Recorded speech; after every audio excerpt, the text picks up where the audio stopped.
언니들, 솔직히 말해봐요. 우리 인생에서 다이어트라는 단어가 없었던 적이 단 하루라도 있었나요? 아침에 눈 뜨자마자 체중계 올라가서 안도의 한숨을 쉬거나 어제 먹은 치킨 때문에 좌절했던 기억 다들 있으시죠? 저 김유진도 전문가라지만 사실 20대 초반까지는 다이어트 강박에 시달리던 평범한 여자였어요. 제 남자친구랑 데이트할 때도 칼로리 계산하느라 파스타 한 입도 마음 편히 못 먹었거든요. 근데 그거 아세요?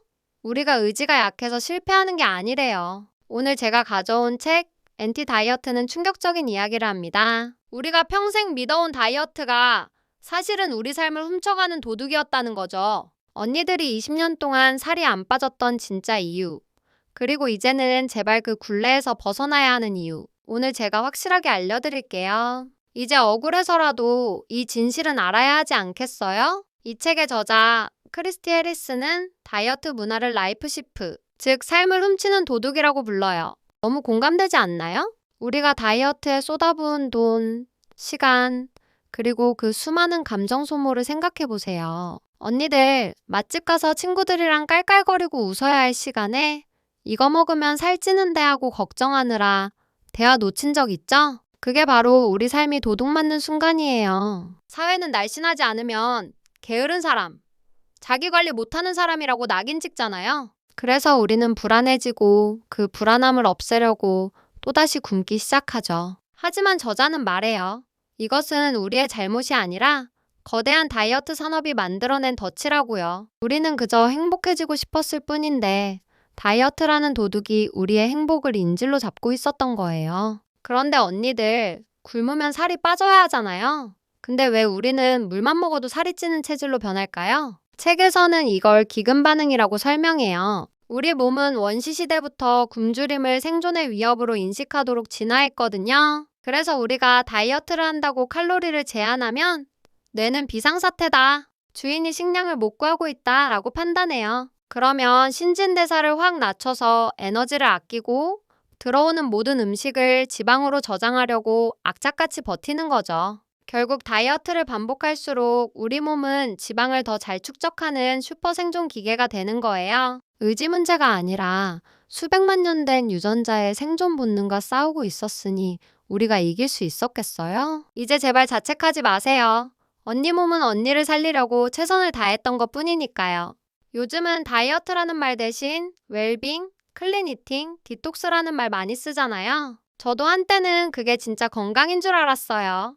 아침엔 그린 스무디, 저녁엔 곤약밥. 근데 책에서는 이걸 웰빙의 덫이라고 해요. 이름만 바뀐 다이어트라는 거죠. 밀가루는 독이야. 설탕은 절대 안 되라며 음식에 도덕적 잣대를 들이대는 순간 우리는 또다시 강박에 빠지게 돼요. 제가 아는 어떤 언니는 글루텐 프리만 고집하다가 친구들 모임도 다 끊고 우울증까지 왔어요. 건강해지려고 시작했는데 마음은 병들고 있었던 거죠. 진정한 웰빙은 특정 음식을 악마화하는 게 아니라 내 몸과 마음이 모두 편안한 상태 아닐까요? 건강이라는 명분 아래 숨겨진 체중 감량의 욕망을 직시해야 해요. 그래야 진짜 자유가 시작됩니다. 언니들, 혹시 절대 분홍 코끼리를 생각하지 마세요 라고 하면 뭐가 떠오르세요? 당연히 분홍 코끼리죠. 다이어트도 똑같아요. 빵은 절대 안 되라고 결심하는 순간 뇌는 빵만 생각하게 설계되어 있어요. 이걸 심리학에서는 금지된 과일 효과라고 해요. 참다 참다 터지면 어떻게 되죠?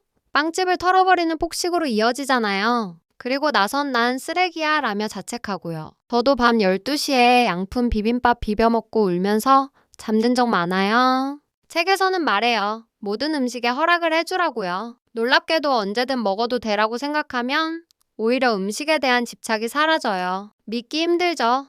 하지만 억압이 사라지면 폭식 욕구도 자연스럽게 사라진다는 게 과학적인 팩트예요. 이제 우리 먹는 것 앞에서 죄인처럼 굴지 말자고요. 그럼 도대체 어떻게 먹어야 하냐고요? 책의 핵심 솔루션은 바로 직관적 식사입니다. 간단해요. 아기들을 보세요. 배고프면 울고 배부르면 젖병을 탁 밀어내잖아요. 우리도 원래 그런 능력이 있었어요.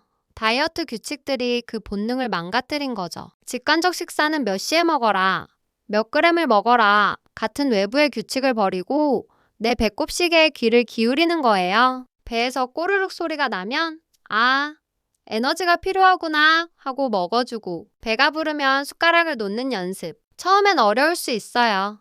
배부른데도 계속 먹으면 어떡하죠? 라고 걱정되시죠? 괜찮아요.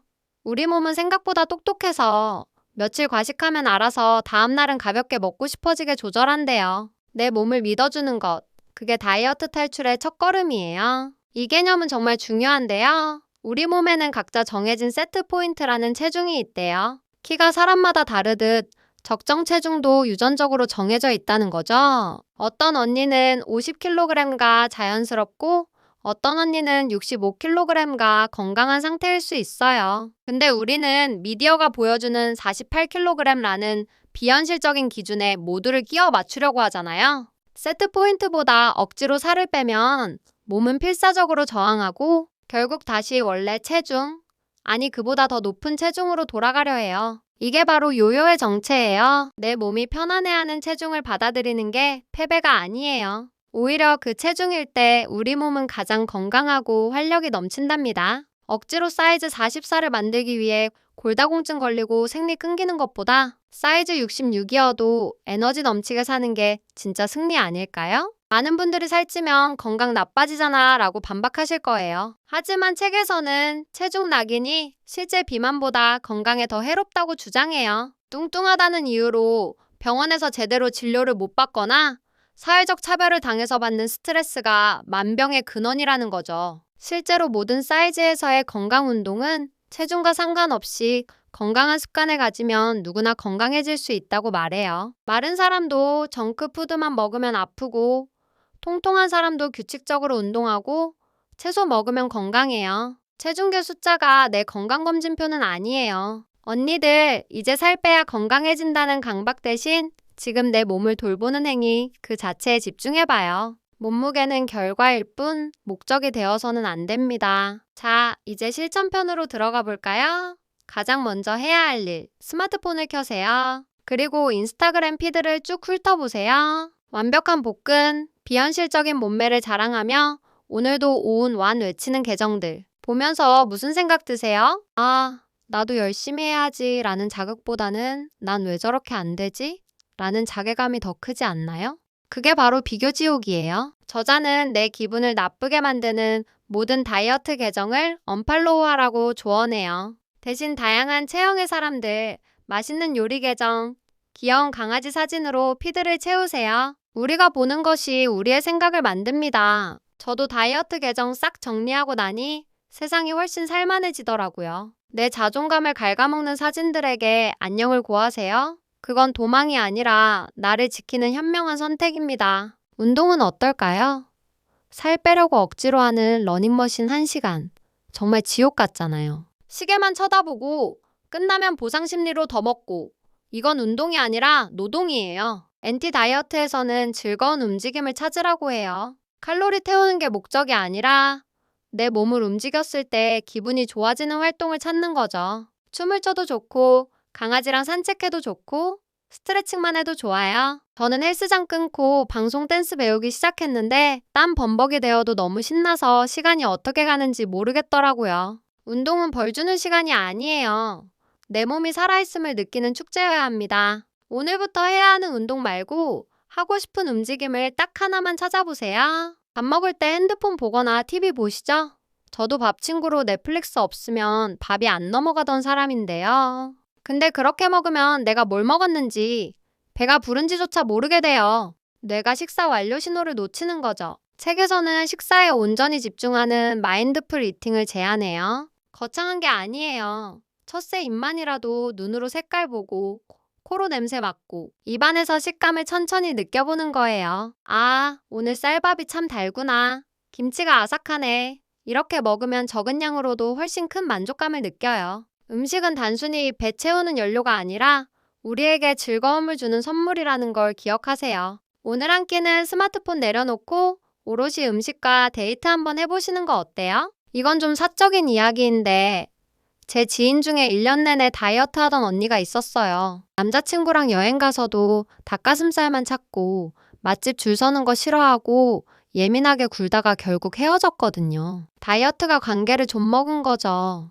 우리는 사랑하는 사람들과 맛있는 걸 나누며 정을 쌓잖아요. 이거 맛있어. 너도 먹어봐 하는 그 순간의 행복을 칼로리 때문에 포기하지 마세요. 내가 조금 살찐다고 해서 나를 떠날 사람이라면 지금 떠나보내는 게 맞아요. 진짜 내 사람들은 내가 44 사이즈라서 좋아하는 게 아니라 내가 짓는 환한 미소와 따뜻한 마음을 사랑하는 거니까요. 다이어트 때문에 소중한 추억을 만들 기회를 더 이상 놓치지 마세요. 옷장 열어보면 살 빼서 입어야지 하고 사둔 작은 옷들.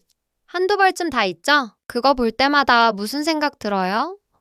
아직도 못 입네. 난 한심해. 이런 생각 들지 않나요? 책에서는 아주 파격적인 제안을 합니다. 그 옷들 당장 갖다 버리래요. 작아진 옷은 나에게 실패감을 주는 고문 도구일 뿐이에요. 내 몸이 변했는데 왜 옛날 옷에 나를 구겨 넣으려고 해요? 지금 당장 내 몸에 편안하게 맞고 입었을 때 기분 좋은 새 옷을 사세요. 고무줄 바지면 어때요? 넉넉한 원피스면 어때요? 옷이 내 몸을 조이지 않을 때 마음에도 여유가 생겨요. 나를 사랑하는 건 미래의 날씬한 나를 기다리는 게 아니라 지금의 내 모습을 있는 그대로 존중해주는 것부터 시작됩니다. 우리 30대, 40대 언니들, 20대 때 몸매랑 비교하면서 우울해하지 마세요. 나이가 들면서 체중이 조금 늘고 뱃살이 나오는 건 지극히 자연스러운 노화 과정이에요.